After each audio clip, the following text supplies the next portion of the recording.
Um ótimo dia a todos os estudantes, pesquisadores, conhecedores das Escrituras e também um forte abraço àqueles que passam pela primeira vez no canal. Antes de darmos continuidade no livro de Gênesis, capítulo 1, vamos falar a respeito dos anjos. Será que os anjos atuaram junto com o Criador?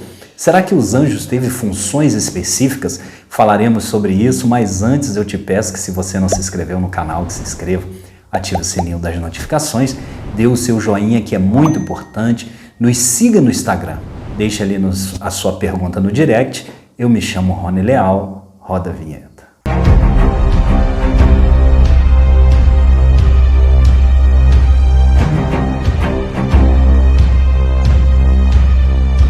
Dentro do cristianismo, muitas pessoas acreditam que os anjos estão só de branquinho no céu, ao redor do trono, na vida boa, dizendo santo, santo, santo.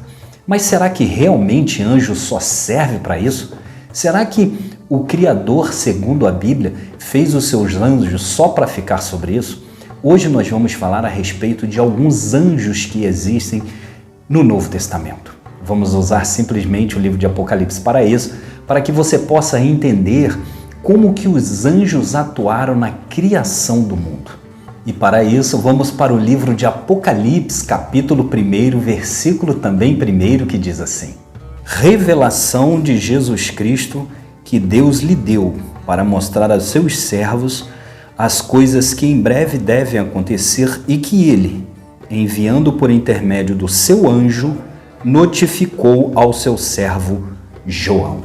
Logo nesse primeiro versículo de Apocalipse, nós percebemos que existe aqui um anjo mensageiro. Um anjo que tem a finalidade de levar uma mensagem. Ele tem um padrão específico. Esse anjo é o anjo da mensagem, é o anjo mensageiro. Vamos agora para Apocalipse capítulo 5, versículo 2, que diz assim: Vi também um anjo forte, que proclamava em grande voz, de quem é digno de abrir o livro e de lhe desatar os selos. Então agora nós vemos outra qualidade de anjo. Nós vimos um anjo mensageiro, agora nós vemos que existe um anjo forte. Um anjo que é diferenciado dos outros anjos comuns. Esse anjo é forte, esse anjo ele tem essa qualidade de bradar no céu e todos olharem para ele para responder essa pergunta que ele foi feita.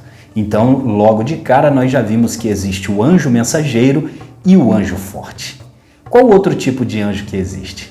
Vamos para o capítulo 5, versículo 11 de Apocalipse, que diz assim: Vi e ouvi uma voz de muitos anjos ao redor do trono, dos seres viventes e dos anciões, cujo número era milhões de milhões e milhares de milhares. Então agora nós percebemos também que dentre anjos que têm funções específicas, existem aqueles também em suas variedades. Aqui simplesmente eles estão proclamando, eles estão falando, eles estão entoando a sua voz. Muitos anjos, vários anjos, mas são anjos normais.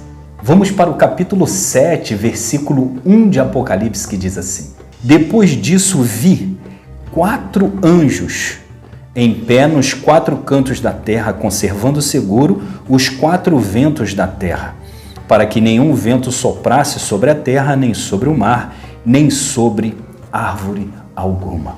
Neste momento, então, nós vemos que existem anjos que controlam os ventos. Esses anjos são os anjos do vento. Eles se encontram em pé, segundo o livro de Apocalipse, aguardando o momento para que eles soltem os 4 ventos. Eles controlam os ventos, eles controlam possivelmente as tempestades, as ventanias que partem dos 4 cantos da terra, eles estão ali. Então agora nós vemos mais uma qualidade de 4 anjos, são anjos que controlam os ventos.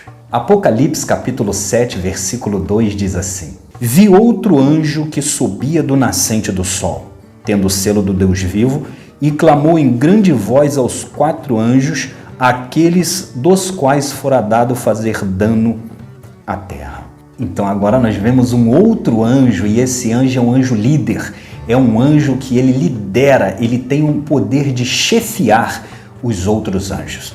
Esse anjo controla toda a parte da natureza e ele vem da nascente do sol. Ele clama, ele tem uma voz de brado, uma voz de guerra, uma voz de chefe, e ele fala com os outros 4 anjos. Ele lidera os outros 4 anjos. Então agora nós vemos que existe um anjo forte, um anjo que brada com sua grande voz. Apocalipse capítulo 8, versículo 2 diz assim: Então vi os 7 anjos que se acham em pé diante de Deus, e lhes foram dadas 7 trombetas. Neste momento agora encontramos anjos músicos, anjos que vão tocar as suas trombetas. Eles sabem como entoar ali um cântico. Mas quais as finalidades? Nós vemos que tem 7 anjos músicos, 7 anjos com suas trombetas nas mãos. Será que eles têm as mesmas finalidades? Vamos analisar detalhadamente o que eles controlam.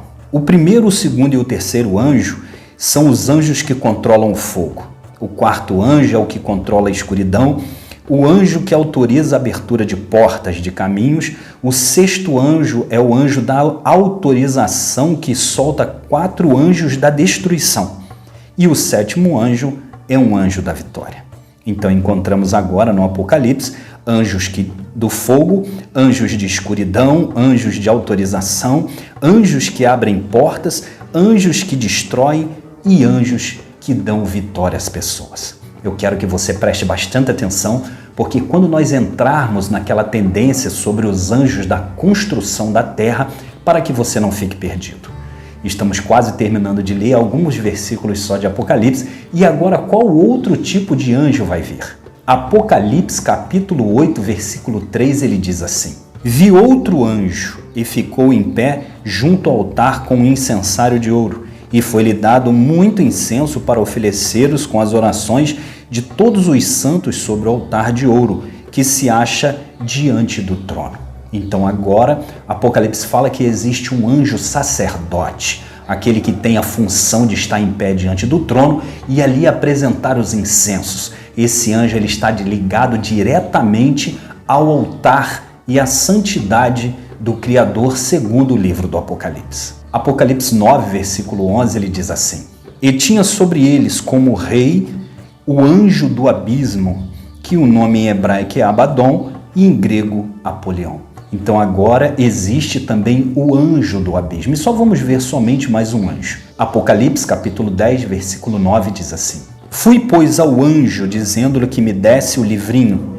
Ele então me falou: Toma-o, devora, certamente ele será amargo ao teu estômago, mas na tua boca doce como o mel. Então agora nós vemos só por esse último anjo, que é o anjo do livrinho, é o anjo que tem o livro sobre as suas mãos, talvez o anjo testamentário, aquele anjo que tem a obrigação de guardar segredos ou testamento que está sobre as suas mãos. Então com isso eu quero que você preste bastante atenção.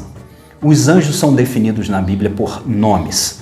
Nós vemos que existem nomes de anjo como Miguel, como Gabriel, e nos livros apócrifos como Rafael, Uriel, são anjos com terminações El. Por que são colocados terminações El sobre os anjos? Porque simplesmente eles foram criados pelos judeus lá do panteão cananeu, porque no panteão cananeu se acreditava-se no deus El. Então todo nome de anjo, todo nome que fosse destinado a esta divindade teria que ter o seu El no final, como Gabriel, Miguel, Israel, Daniel e assim sucessivamente. Então mudaram o nome dos anjos que já existiam desde a época sumeriana para servir ao favor judaico. Quando nós entrarmos no livro de Gênesis, no capítulo, a partir do versículo 6, nós vamos encontrar anjos com vários outros nomes que não têm terminação em El. Assim como mudaram o nome dos anjos, os homens mudam os nomes de várias outras coisas e dizem que é uma transliteração. Pegaram Noé, por exemplo, que tinha o nome de Zilsudra, e transformaram como Noé. Pegaram Endubissar e transformaram ele como Moisés. E foram mudando nomes e nomes, assim também como hoje se acredita que o nome do Salvador é Jesus e que o nome do seu pai é Jeová. Mas as pessoas falam que foi uma transliteração. Como transliterar um nome se no alfabeto hebraico não existe a letra J? Então, se não existe a letra J no hebraico, não teria que transliterar um nome de um Salvador ou de um Criador para um nome com J. Se você, por exemplo, for daqui para qualquer país que seja, o seu nome será exatamente aquele que tem na sua certidão. Mas transliteraram os outros nomes para poder fortalecer a sua doutrina ou fortalecer a sua opinião. Os judeus, por exemplo, mudaram o nome do Criador, que nas tábuas sumerianas tinha um nome, mudaram o nome dos anjos para fortalecer que as suas escrituras foram inspiradas. Mas inspiradas por quem? Inspiradas pelas tábuas sumerianas e plagiadas de contos e mitos sumerianos. Então, quando formos entrar no capítulo 1, versículo 6 de Gênesis, nós vamos entender porque no final de cada criação, o Deus Criador falava assim: e viu ele que era bom. Por que viu ele que era bom? Porque outros anjos o ajudavam e ele tinha que passar, ele tinha que conferir se aquilo que os anjos faziam realmente era bom. Vamos continuar as nossas séries nas tábuas sumerianas. Os próximos vídeos não perca. Mas antes eu peço que, se você não se inscreveu no canal, que se inscreva. Ative o sininho das notificações, dê o seu joinha, que é muito importante. Nos siga no Instagram. Eu me chamo Rony Leal. Um grande abraço e até a próxima.